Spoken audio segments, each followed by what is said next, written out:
Hey students, it's a cold morning here in Honduras, but the birds are singing and I feel nice. We're going to start today The Lion, the Witch, and the Wardrobe, which probably chronologically would be the second book in the Narnia series. And I call this book the BBE, best book ever. But you know, guys, I say that about every book. So I'm going to read through chapter 1 straight through. And remember when we look at the planet Narnia that this book is after the planet Jupiter. More about that later. So chapter 1 is Lucy looks into a wardrobe.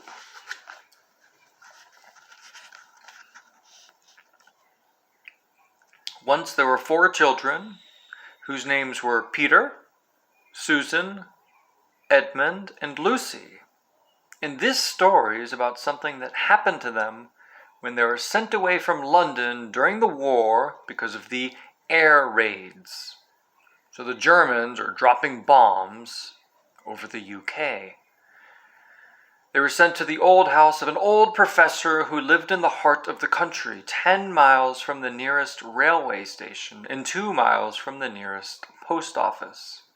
He had no wife, and he lived in a very large house with a housekeeper called Mrs. Macready and 3 servants. Their names were Ivy, Margaret, and Betty, but they do not come into this story very much. Remember, from the magician's nephew, we're going to have to figure out who this guy is. It's pretty simple. He himself was a very old man with shaggy white hair which grew over most of his face as well as on his head. And they liked him almost at once, but on the first evening when he came out to meet them at the front door, he was so odd-looking that Lucy, who was the youngest, was a little afraid of him, and Edmund, who was the next youngest, wanted to laugh and had to keep on pretending he was blowing his nose to hide it. As soon as they had said good night to the professor and gone upstairs, on the first night the boys came into the girls' room and they all talked it over. "We've fallen on our feet and no mistake," said Peter. "This is going to be perfectly splendid. That old chap will let us do anything we like." "I think he's an old dear," said Susan. "Oh, come off it," said Edmund, who was tired and pretending not to be tired, which always made him bad-tempered. "Don't go on talking like that." "Like what?" said Susan. "And anyway, it's time you were in bed." "Trying to talk like mother," said Edmund. "Who are you to say when I'm to go to bed? Go to bed yourself." "Hadn't we all better get to bed?" said Lucy. "Well, there's sure to be a row if we're heard talking here." Row, a fight. "No, there won't," said Peter. "I tell you, this is the sort of house where no one's going to mind what we do. Anyway, they won't hear us. It's about 10 minutes walk from here down to that dining room, and any amount of stairs and passages in between." "What's that noise?" said Lucy suddenly. It was a far larger house than she had ever been in before, and the thought of all those long passages and rows of doors leading into empty rooms was beginning to make her feel a little creepy.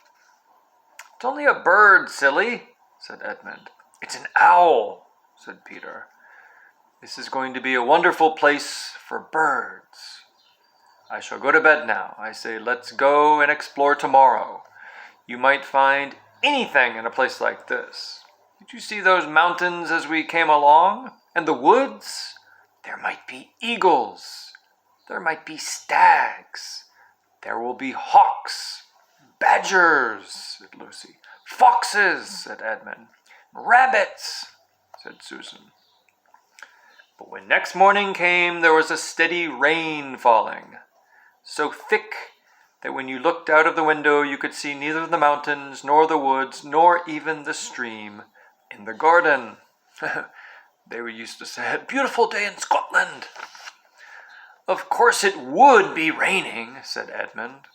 They had just finished their breakfast with the professor and were upstairs in the room he had set apart for them, a long, low room with 2 windows looking out in one direction and 2 in another.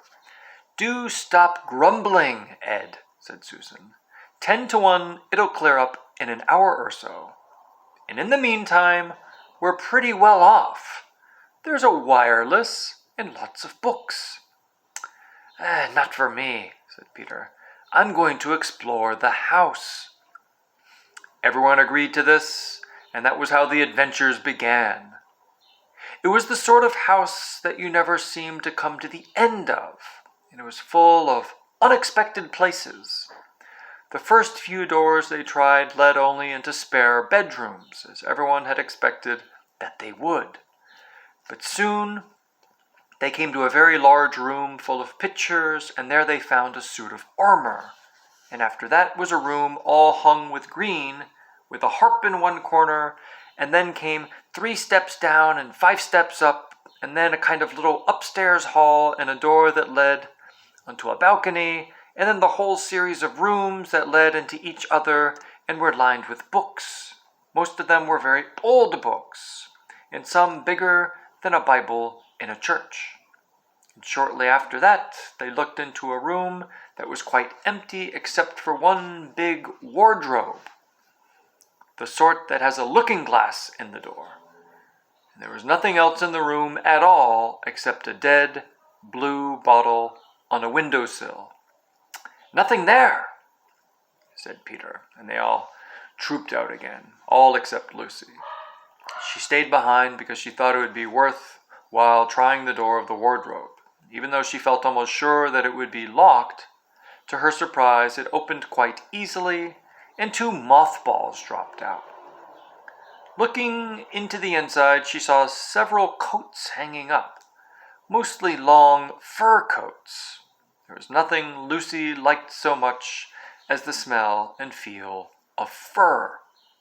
She immediately stepped into the wardrobe and got in among the coats and rubbed her face against them, leaving the door open, of course, because she knew that it is very foolish to shut oneself into any wardrobe.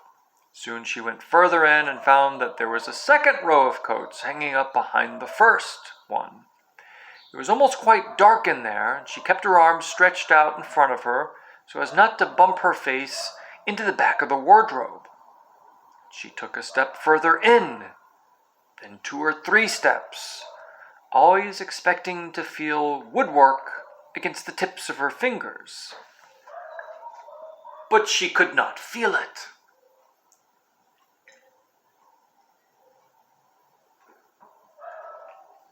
This is great. This must be a simply enormous wardrobe, thought Lucy, going still further in and pushing the soft folds of coats aside to make room for her. Then she noticed that there was something crunching under her feet. "I wonder, is that more mothballs?" she thought, stooping down to feel it with her hand. But instead of feeling the hard, smooth wood of the floor of the wardrobe, she felt something soft and powdery and extremely cold. "This is very queer," she said. "Queer, very strange." She went on a step or 2 further. The next moment she found that what was rubbing against her face and hands was no longer soft fur, but something hard and rough and even prickly. "Why, it's just like the branches of a tree," exclaimed Lucy. And then she saw that there was light ahead of her, not a few inches away where the back of the wardrobe ought to have been, but a long way off. Something cold and soft was falling on her. A moment later she found that she was standing in the middle of a wood at night time, with snow under her feet and snowflakes falling through the air. Lucy felt a little frightened, but she felt very inquisitive and excited as well. She looked back over her shoulder, and there, between the dark tree trunks, she could still see the open doorway of the wardrobe and even catch a glimpse of the empty room from which she had set out. She had, of course, left the open door, for she knew that it was a very silly thing to shut oneself into a wardrobe.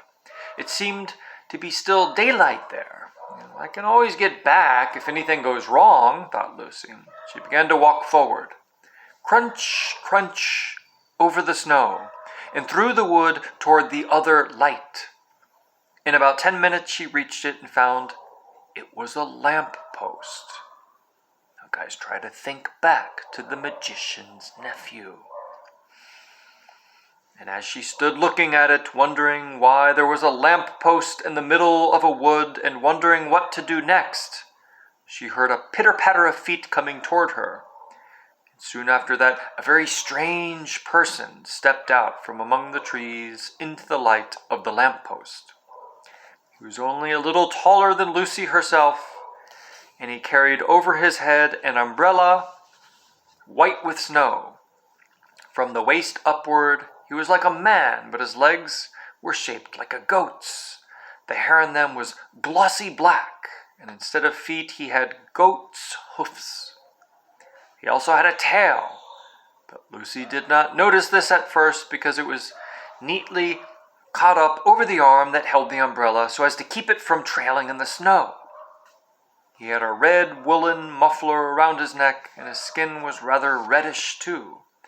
He had a strange but pleasant little face, with a short pointed beard and curly hair, and out of the hair there stuck 2 horns, one on each side of his forehead.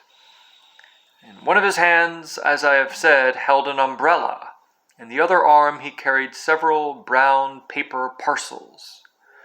What with the parcels and the snow, it looked just as if he had been doing his Christmas shopping. He was a faun. And when he saw Lucy, he gave such a start of surprise that he dropped all of his parcels.